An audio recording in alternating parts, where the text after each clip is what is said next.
Hello everyone. Today we'll continue with our next session, the fourth part of chapter, the adventure.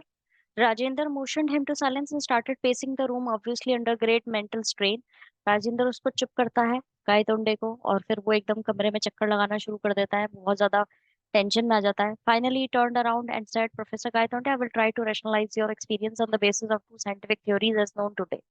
फिर उसके बाद में वो रुकता है और बोलता है, प्रोफेसर गायतोंडे, अब मैं आपकी जो एक्सपीरियंस आपने दिया है उसके दो साइंटिफिक थ्योरीज हो सकती है जो आज के जमाने में मानी जाती है. वेदर आई सक्सीड और not in convincing you of the facts only you can judge, for you have indeed passed through a fantastic experience, or more correctly a catastrophic experience.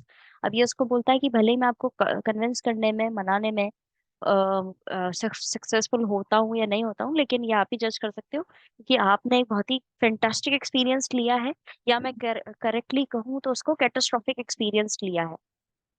Please continue Rajendra, I am all ears, professor Gaitonde replied. Rajendra continued pacing as he talk. बोलता है, please continue करो राजेंद्र, मैं आई am all years यानी कि मैं बिल्कुल सुन रहा हूँ. ठीक है. और वो उसको, Rajendra continued pacing as he talk, वो जब बोलता रहता है तो वो कमरे में चलता रहता है, यानी कि चल चल के जैसे बात करते हैं ना अपन, कमरे में चक्कर लगाते रहते हैं और बोलते जाते हैं, उसी तरीके से यहाँ पे चल रहा है. You have heard a lot but about the catastrophe theory at the seminar. आपने बहुत सुना कैटास्ट्रॉफी थ्योरी के बारे में सेमिनार में. Let us apply it to the battle of Panipat. Wars fought face to face on open grounds offer excellent example of this theory. अब यहाँ पे ये पूरी इसको कैटास्ट्रॉफी थ्योरी जो है वो समझा रहा है कि भैया आपने सुना है बैटल ऑफ पानीपत पे भी हम ये अप्लाई करें कि लड़ाइयाँ जो हुई थी face to face open grounds में हुई थी, ये बहुत ही अच्छा एक्सेलेंट एग्जाम्पल है इस थ्योरी के लिए. The Maratha army was facing Abdali troops on the field of Panipat. Maratha की आर्मी जो है वो अब्दाली की ट्रूप को फेस कर रही थी पानीपत की जमीन पर. There was no great disparity between the latter's troop and the opposing forces. उसमें कोई डिस्पैरिटी चेंजेस जो थे एक तरीके से नहीं आए थे उनकी ट्रूप्स में. ठीक है. और वो अपोजिंग जो फोर्सेस थी उनमें देयर आर्मर वाज कंपैरेबल. उनके जो आर्मर थे यानी उनके जो एक तरीके से वेपन्स थे, सॉरी, आर्मर एज इन कि उनके जो एक कवच जो थे वो कंपैरेबल थे. So a lot dependent on the leadership and the morale of the troops. अधिकतर चीजें जो है वो लीडरशिप और उनके जो बूस्ट कर रहे हैं वो ट्रूप को, उस पर डिपेंड करती है. The juncture at which Vishwas Rao the son of and heir to the Peshwa was killed proved to be the turning point. अब जहाँ पे विश्वास राव की डेथ हुई थी वो एक टर्निंग पॉइंट साबित हुआ था. As history has it his uncle Bahu Saheb rushed into the melee and was never seen again. कि उस हिस्ट्री में जैसे बताया गया कि उनके अंकल जो थे वो मेले में भागे और फिर कभी दिखे नहीं. whether he was killed in the battle or survived is not known. कि वो जिंदा रहे या मर गए ये किसी को नहीं पता. But for the troops at that particular moment, that blow of losing their leaders was crucial. लेकिन उन ट्रूप्स के लिए पर्टिकुलरली उसी मोमेंट में जहां पर उनका लीडर जो है वो मर गया है या वो हो गया है, वो एक बहुत बड़ी चीज होती है कि उनको अब आगे दिशा निर्देश कौन देगा. They lose their morale and fighting spirit. उनको मोरल जो बूस्ट हो रहा था वो खत्म हो गया, यानी कि उनका जो एक तरीके से आत्मविश्वास जो था, एक कॉन्फिडेंस जो था वो खत्म हो गया, और उनकी फाइटिंग स्पिरिट भी खत्म हो गई. देयर फॉलोड एन अटर राउट. और उसके बाद में फिर एक अटर उनमें कंफ्यूजन हो गया एक तरीके से. Exactly professor, and what you have shown me on that torn page is the course taken by the battle when the bullet missed विश्वास राव. और एग्जैक्टली प्रोफेसर, वही चीज तुमने मुझे दिखाई. अगर उस लड़ाई में विश्वास राव बुलेट मिस कर जाता तो क्या होता. Crucial event gone the other way. एक क्रूशल इवेंट जो है वो दूसरी तरीके से हो जाता. And its effects on the troop was also the opposite. उसके असर जो है ट्रूप पर वो भी पूरा ऑपोजिट होता. It boosted their morale and provided just that extra impetus that made all the difference. Rajendra said. अब वो होता है कि इन पर एक अलग असर पड़ता, उनका मोरल बूस्ट हो जाता और वो ज्यादा एक्स्ट्रा पावरफुल तरीके से जो है उन पर लड़ पड़ते. ठीक है, लड़ते. Maybe so. Similar statements are made about the Battle of the Waterloo, which Napoleon could have won. But we live in a unique world which has a unique history. उसी तरीके से सिमिलरली स्टेटमेंट जो है battle of Waterloo के लिए भी आते हैं, जहाँ पे नेपोलियन जो है वो जीत सकता था, और हम एक डिफरेंट, एक हम रहते ही ऐसी दुनिया में जो बहुत यूनिक है और उसकी अलग सी हिस्ट्री है. This idea of it might have been is okay for the sake of speculation but not for the reality, Gangadhar Pant said. अब गंगाधर बोलता है कि ये जो लाइन है कि ऐसा हुआ हो सकता था, एक ऐसा कर सकते थे या ऐसा हुआ हो सकता था, ये वाली चीज जो है, या होती, ये हो जाता, वो वाली चीज जो है एक स्पेकुलेशन लगाने के लिए सही रहती है, पर रियलिटी में इसका कोई मतलब नहीं रहता. कि भाई अगर मैं इसको एग्जाम्पल के तौर पे ऐसे समझिए कि अगर मैं पढ़ाई करता अगर मैंने ये पढ़ाई करी होती तो मेरे साथ में आज ये हुआ होता। ठीक है, हैव बीन है ना, इसलिए। तो वही चीज यहाँ पे बताई गई है कि ये जो हुआ होता वाली चीज है ना, ये डिफरेंट हो जाती है, रियलिटी पे नहीं होती, ये एक एजम्पशन ही है। I take issue with you there. In fact, that brings me to my second point, which you may find strange, but please hear me out, Rajendra said। बोले कि मैं इस इशू को मानता हूँ आपके, लेकिन मेरा जो सेकंड पॉइंट है उसको थोड़ा सा आपको सुनने में अजीब लगेगा, लेकिन प्लीज मुझे फिर भी सुनिए, हियर मी आउट, यानी मुझे सुनिए। Gangadhar Pant listened expectantly, expectantly as Rajendra continued। अब वो उसको पूरी तरीके से एक्सपेक्टेशन से एक तरीके से सुन रहा है। What do we mean by reality? We experience it directly with our senses or indirectly via instruments। अब रियलिटी से हम समझते क्या है? कभी हम उसको सेंसेस से एक्सपीरियंस करते हैं, या फिर कभी जो है एक्सपीरियंस इंस्ट्रूमेंट से, ठीक है, इनडायरेक्टली एक्सपीरियंस करते हैं। But is it limited to what we see? Does it have other manifestations? लेकिन क्या ये चीज जो है वो बिल्कुल लिमिटेड है जो हम देखते हैं, या फिर इसमें मैनिफेस्टेशंस का भी कुछ काम है? That reality may not be unique has been found from experiments on very small systems of atoms and their constituent particles। अब ये रियलिटी जो है ये बहुत ज्यादा यूनिक नहीं होती है, बिल्कुल डिफरेंट नहीं होती है, जो एक्सपेरिमेंट्स हम छोटे छोटे सिस्टम में करते हैं, जैसे कि एटम्स हो गए, एटम्स को लेकर के, या पार्टिकल्स को लेकर के हो गए। When dealing with such systems, the physicist discovered something startling। जब डील कर रहे होते हैं फिजिसिस्ट इस तरह के सिस्टम से, तो उनको एक कुछ डिफरेंट चीज देखने को मिलती है। The behavior of these systems cannot be predicted definitely even if all the physical laws governing those systems are known। कि ये जो बिहेवियर होता है इन सिस्टम्स का, वो आप प्रिडिक्ट नहीं कर सकते, भले ही आपने पूरे सारे सिस्टम्स पढ़ लिए हो, जो इसके सारे कानून जो है वो पढ़ लिए हो, फिजिकल लॉज जो है वो हमें पता हो, तो भी कोई भी चीज जो है वो प्रिडिक्ट करना मुश्किल होता है। कोई भी कोर्स ऑफ टाइम पर कोई भी चीज जो है वो डिफरेंट तरीके से रिएक्ट करती है। Take an example, a fire an electron from a source. अब मैं एक इलेक्ट्रॉन में आग लगा रहा हूँ एक सोर्स से, वेयर विल इट गो, कहाँ जाएगा? If I fire a bullet from a gun in a given direction at a given speed, I know where it will be at a later time. अगर मैं एक gun से एक fire shoot कर रहा हूँ, तो मुझे पता है कि बुलेट कहाँ जाएगी, किस समय पर जाएगी, किस दिशा में जाएगी, but I cannot make such an assertion for the electron. लेकिन मैं इस तरह का असर्शन या इस तरह का एक स्टेटमेंट जो है इलेक्ट्रॉन के लिए नहीं दे सकता कि मैंने अगर इलेक्ट्रॉन को फायर किया तो वो कहाँ जाएगा। It may be here there anywhere, वो यहाँ भी है वहां भी है, या कहीं भी हो सकता है। I can be at best quote odds for it being found in a specified location at a specified time. मैं एक कोट्स दे सकता हूँ, मैं अंदाजा लगा सकता हूँ कि ये कहाँ तक मिलेगा, स्पेसिफाइड लोकेशन या स्पेसिफाइड टाइम जो है उसको मैं प्रॉपरली नहीं समझा सकता, बस मैं अजम्पशन लगा सकता हूँ। The lack of determinism in a quantum theory, even an enormous historian like me has heard of it, professor Gaitonde said. कि बोले ये सारी चीजें तो जो है मैंने इग्नोरेंट और एक तरीके से डिटर्मिनिज्म वाली जो चीज है ये मैंने पढ़ी हुई है, मेरे जैसे प्रोफेसर ने भी सुनी है। So imagine many world pictures in one world, the electron is found here and another it is over there. अब इमेजिन करो वर्ल्ड पिक्चर्स को लेकर के कि एक इलेक्ट्रॉन जो है वो यहाँ मिल रहा है हमें एक वर्ल्ड में, दूसरे वर्ल्ड में हमें वो वहां मिल रहा है।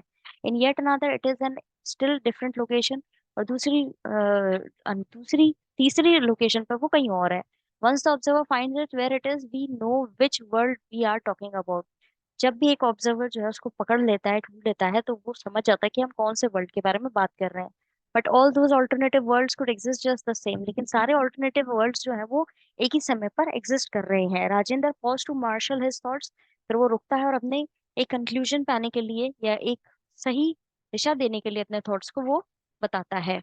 ठीक है, अब यहाँ पे ये इतनी सारी चीजें जो एक्सप्लेन की गई है वो ये बताई गई है कि जैसे एक इलेक्ट्रॉन जो है, अब यहाँ पे क्या हो रहा है कि स्टार्टिंग में ही हमने पढ़ा था कि कई सारे वर्ल्ड्स के बारे में बात हो रही है, कि पैरेलल यूनिवर्स वाली जो चीज होती है, जो आज के जमाने में आपको बहुत इजीली सुनने को मिलेगी, वही वाली चीज यहाँ पे बताई जा रही है कि पैरेलल यूनिवर्स जो है ना उसके बारे में, कि एक इलेक्ट्रॉन, ये कहते हैं सब एक दुनिया ये है, दूसरी दुनिया है, फिर तीसरी दुनिया, ऐसे पता नहीं कितनी दुनिया है। तो वही चीज यहाँ पे भी एक्सप्लेन की जा रही है कि पैरेलल यूनिवर्स में एक इलेक्ट्रॉन अगर इस पोजीशन पे, तो दूसरा दुनिया के अंदर वही इलेक्ट्रॉन कहीं और होगा, या तीसरी दुनिया के अंदर वो ही इलेक्ट्रॉन कहीं और होगा। तो ये आप कौन से उसमें पकड़ लेते हो, उसको समझते हो कि वही दुनिया के बारे में बात हो रही है। ठीक है, but is there any contact between those many worlds? अब यहाँ पे गायतोंडे पूछ रहा, प्रोफेसर गायतोंडे पूछ रहे कि भाई क्या कोई कॉन्टेक्ट है इन सारे वर्ल्ड्स में? Yes and no. Imagine two worlds, for example, in both an electron is orbiting the nucleus of an atom। अब बोलता है हाँ भी है भी और नहीं भी है। अब ये आप इमेजिन करो कि दो दुनिया के अंदर, एक एग्जाम्पल के तौर पर, एक इलेक्ट्रॉन जो है वो न्यूक्लियस के चारों तरफ घूम रहा है। ठीक है, न्यूक्लियस कहाँ होता है? एटम के अंदर होता है। लाइक प्लैनेट्स अराउंड द सन, जैसे कि प्लैनेट्स जो है वो सन के चारों तरफ घूम रहे। गंगाधर पंत इंटरजेक्टेड, भाई इसको रोकता है, not quite. We know the precise trajectory of the planet, हमें पता है कि प्लैनेट जो है वो किस दिशा में घूमते हैं। The electron could be orbiting in any of a large number of a specified state. अब इलेक्ट्रॉन जो है वो किसी भी स्पेसिफाइड स्टेट में घूम ऑर्बिटिंग कर सकता है, मतलब घूम सकता है। दीज स्टेट में be use to identify the world, ये स्टेट जो है वो बता सकती हैं कि कौन सा वर्ल्ड है। In state number one we have the electron in state of higher energy. अब ये स्टेट नंबर वन में लेकर के चल रहा है कि वो इलेक्ट्रॉन जो है वो हायर एनर्जी में है। State number two it is in a state of lower energy, state number two के अंदर वो लोअर एनर्जी में है। It can make a jump from high to low energy and send out a pulse of radiation. अब ये भी हो सकता है कि भाई वो जंप करे, हाई एनर्जी से लो एनर्जी पे आ जाए और बाद में वो एक पल्स रेडिएशन जो है वो दे, एक रेडिएशन रिलीज करे।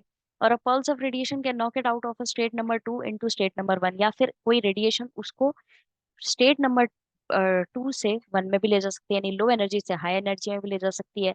सच transitions are common in microscopic system, ये सारे ट्रांजिशन जो है बहुत ही कॉमन होते हैं माइक्रोस्कोपिक सिस्टम्स में, यानी कि बहुत ही छोटे। What if it happened on a macroscopic level, Rajendra set. अब राजेंद्र बोल रहा है क्या पता ये सारी चीजें जो है माइक्रोस्कोपिक की जगह मैक्रोस्कोपिक लेवल पर भी हुई हो। I get you. You are suggesting that I made a transition from one world to another and back again. गंगाधरपन asked. अब वो बोलता है हाँ मैं समझ गया, तुम ये सजेस्ट कर रहे हो कि मैंने एक ट्रांजिशन लिया है, मैं एक दुनिया से दूसरी दुनिया में गया और वापस आ गया। फैंटास्टिक दो it seems, this is the only explanation I can offer. बोले हाँ फैंटास्टिक है, लेकिन बस यही एक एक्सप्लेनेशन है जो मैं आपको दे सकता हूँ। My theory is that catastrophic situations offer radically different alternatives for the world to proceed. मेरा मानना ये है कि कैटास्ट्रोफिक सिचुएशंस जो है वो बहुत ही रेडिकली ऑफर करती है इस तरह के ऑल्टरनेटिव्स जो दुनिया के अंदर हो रहे हैं। It seems that so far as reality is concerned all alternatives are viable, but the observer can experience only one of them at a time. और मेरा मानना ये है कि ऐसा दिखता है रियलिटी के अंदर कि सारे ऑल्टरनेटिव्स जो हैं वो वायबल हैं, लेकिन उनको एक्सपीरियंस करना जो है वो एक ही समय पे एक ही चीज एक्सपीरियंस कर सकते हैं। हम एक वर्ल्ड से दूसरे वर्ल्ड में इस तरीके से जंप नहीं कर सकते, कहने का मतलब ये है। By making a transition you are able to experience two worlds although one at a time. और बोले ट्रांजिशन के तहत की वजह से आप जो है एक्सपीरियंस करके आए हो दो दुनिया एक ही समय पर। The one you live in now and the one where you spend 2 days। एक तो वो जिसमें आप अभी रह रहे हैं, और एक वो जिसमें आप 2 दिन बिता के आए हैं। One has the history we know, the other a different history. एक दुनिया ऐसी है जिसमें हम रह रहे हैं जिसकी हिस्ट्री हमें पता है, और दूसरी वो जो एक डिफरेंट हिस्ट्री के साथ है। द सेपरेशन और bifurcation took place in the battle of Panipat. Separation हुआ हो या बाइफर्केशन हुआ हो बैटल ऑफ पानीपत में, you neither travelled to the past not to the future, ना तो आप पास्ट में गए ना तो आप फ्यूचर में गए। You were in the present but experiencing a different world, आप थे तो प्रेजेंट में ही लेकिन आप डिफरेंट दुनिया एक्सपीरियंस कर रहे थे। Of course by the same token there must be many more different worlds arising out of bifurcation at different points of time. हो सकता है सेम टोकन के साथ में ही कई सारी अलग अलग दुनियाओं के अंदर अलग अलग तरीके के बंटवारे हुए हों अलग अलग पॉइंट ऑफ टाइम पर। As Rajendra concluded, Gangadharpan asked the question that was beginning to bother him most, but why did I make the transition? अब सबसे ज्यादा राजेंद्र से जो वो पूछना चाह रहा था गंगाधरपंत, वो ये था कि आखिर मैंने ट्रांजिशन लिया कैसे, या मैं हुआ कैसे ये सब। If I knew the answer I would solve a great problem. अब वो राजेंद्र सिंपली उसको बोलता है कि मुझे पता होता है ये आपने कैसे लिया तो मैं बहुत बड़ी प्रॉब्लम सॉल्व कर देता। Unfortunately there are many unsolved questions in science and this is one of them. कई सारे ऐसे अनसॉल्व्ड क्वेश्चंस हैं साइंस के अंदर, और ये भी वही है। But that does not stop me from गेसिंग, लेकिन इससे मैं गैस करना बंद नहीं कर सकता। Rajendra smiled and proceeded, you need some interaction to cause a transition. आप राजेंद्र स्माइल करता है और बोलता है कि आपको कुछ इंटरेक्शन करना पड़ेगा, एक टू कॉज अ ट्रांजिशन, कुछ बातचीत करने के लिए, वापस से ट्रांजिशन करने के लिए। Perhaps all the time of the collision you were thinking about the catastrophe theory and its role in wars. हो सकता है बाई चांस कि आप जब कोलिजन हुआ तब आप इस थ्योरी के बारे में सोच रहे हो, या जो वॉर्स में जिनके रोल थे उनके बारे में। Maybe you are wondering about the battle of Panipat, हो सकता है बैटल ऑफ पानीपत के बारे में सोच रहे हो।